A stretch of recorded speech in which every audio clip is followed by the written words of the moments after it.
Mencintai diri sendiri bukanlah menjadi sombong atau menjadi selfish, tetapi mencintai itu berarti menghargai. Menghargai berarti mengerti dan memperhatikan. Bapak, Ibu, dan saudara sekalian yang terkasih, pentingnya kita mencintai kehidupan kita, mencintai diri kita. Kalau kita banyak orang-orang yang sehat, orang-orang yang mencintai dirinya sendiri, mengalami cinta, maka dia akan berbuat cinta. Ini menjadi sangat penting. Tuhan membalikkan arah. Bukan cinta saja yang berasal mengalir dari Tuhan, tetapi Tuhan mau mulai dari manusia, pribadi lepas pribadi yang dicintai Tuhan. Dan hukum dari kasih adalah semakin kita memberi, semakin kita diberi. Semakin kita mengasihi, kita dikasihi. Semakin kita mengampuni, kita diampuni. Maka cinta itu tidak hanya menerima, tapi ternyata lebih banyak cinta itu memberi. Apa yang kita berikan pada orang lain itu adalah cahaya yang keluar dari dalam diri kita. Kalau saya semakin berdoa untuk banyak orang sakit, untuk kesembuhan, maka saya pun disembuhkan. Kalau saya berdoa untuk banyak orang agar mereka diampuni dosa-dosanya, kita doa pengampunan, maka kita semakin diampuni. Karena karunia-karunia Tuhan yang sudah diberikan kepada kita itu berkembang di dalam perkataan, perbuatan, dan semua yang ada pada kita. Kita prihatin terhadap dunia yang semakin banyak keluarga-keluarga yang kekurangan kasih, kekurangan perhatian, kekurangan waktu untuk berkomunikasi, untuk mengenal diri masing-masing, kekurangan penghargaan. Jadi menurut saya suatu yang sangat sederhana mencintai itu, perbuatlah apa yang kamu sukai terhadap orang lain, dan jangan berbuat sesuatu yang tidak kamu sukai untuk orang lain.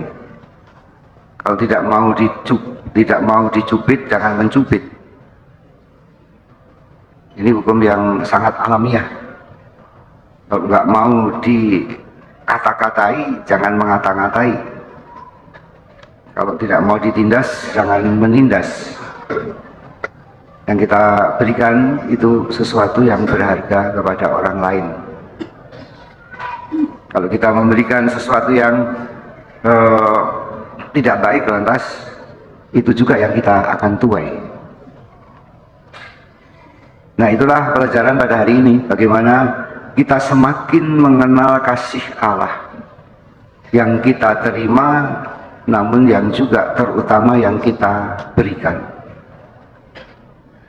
Apa yang Anda berikan kepada orang lain,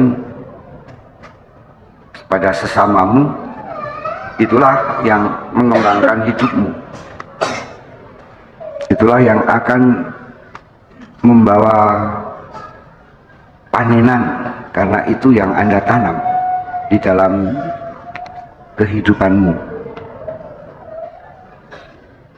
Karena itu saya sederhanakan saja, semakin mencintai, semakin kita mengampuni. Ya, bagi saya hambatan cinta terutama adalah kemampuan untuk mengampuni yang tidak dikembangkan. Kalau saya mengampuni, saya banyak untung. Saya diampuni oleh Tuhan. Kalau saya mengasihi, maka saya semakin dikasihi. Oleh karena itu dunia modern selalu menawarkan kasih. Apa yang bisa saya bantu? Kalau Anda masuk ke kantor seseorang atau masuk ke tempat-tempat makan, apa yang bisa saya bantu, ya, bahwa dia menawarkan kasih. Semakin saya mengampuni, maka saya semakin diampuni oleh Tuhan, karena saya mengembangkan pengampunan Tuhan, saya mengembangkan kasih Tuhan. Dan semakin saya mengampuni, saya semakin menyucikan dunia dari orang-orang yang serakah, orang-orang yang berbuat jahat. Maka mengampuni adalah berarti pengudusan dunia. Semoga banyak orang-orang bertobat ketika kita mengampuni. Semoga banyak orang-orang menjadi suci ketika kita mengampuni, sehingga dunia kita akan penuh orang-orang yang bertobat, orang-orang yang baik. Karena semakin dia serakah, dia akan bukan hanya membuat orang lain menderita, tetapi sesungguhnya dia sendiri yang akan menderita,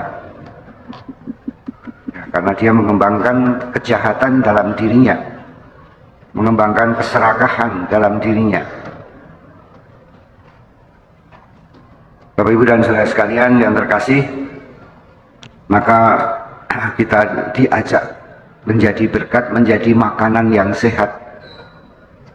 Kalau kita menjadi makanan yang sehat, kita akan sehat.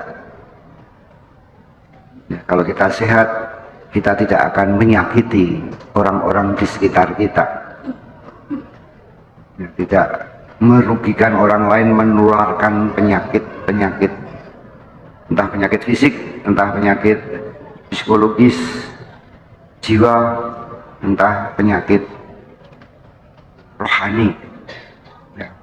Kita ini manusia Tritunggal, badan, jiwa, dan roh, dan itu satu, karena kita diciptakan oleh Tuhan yang Tritunggal dan segambar dengan Allah Tritunggal. Maka orang yang tidak percaya pada Allah Tritunggal, sebetulnya dia juga menyangkal dirinya sendiri. Kita adalah badan, jiwa, dan roh. Kita adalah Allah Bapa, Putra, dan Roh Kudus. Dan ini saling berkaitan satu sama lain. Tunjukkanlah rohmu, tunjukkanlah jiwamu, jangan hanya menunjukkan tubuhmu, dagingmu. Maka diharapkan kita semakin bertanggung jawab terhadap kehidupan yang dianugerahkan Tuhan di dalam diri kita. Dan mari kita juga bertanggung jawab bahwa kita akan menjadi makanan seperti Kristus menjadi makanan. Ya. Janganlah kita banyak makan hal-hal yang beracun, supaya kita tidak menyebarkan racun pada orang-orang di sekitar kita, bahkan terhadap anak keturunan kita.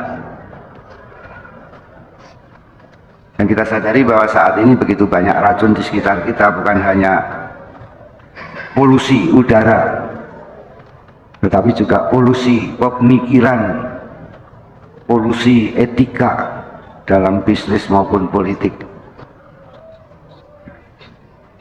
Ukuran sukses seseorang itu bukanlah bahwa kita memiliki banyak, tapi berbagi banyak. Kita bagikan diri kita dan kita sajikan diri kita menjadi makanan yang sehat untuk orang-orang yang kita cintai di sekitar kita, baik melalui kata-kata, perbuatan, ataupun juga hasil karya kita, hasil olahan kita. Maka nanti setelah misa, Bapak Ibu bisa ke bawah, lihat ada lomba makanan sehat. Dengan semakin kita memperhatikan, kita akan mengerti, dan semakin mengerti kita semakin menghargai. Kita bahagia kalau kita diperhatikan, maka perhatikanlah. orang lain. Kita bahagia karena kita dimengerti. Maka dengan memperhatikan kita akan mengerti. Dan kita bahagia kalau kita dihargai. Maka marilah kita dengan memperhatikan dan mengerti kita bisa menghargai. Lebih itu yang sekarang kurni dari Tarakanita mau jadi sekretaris. Kita semua adalah sekretaris sebetulnya, membantu orang lain untuk mengasihi dan mencintai.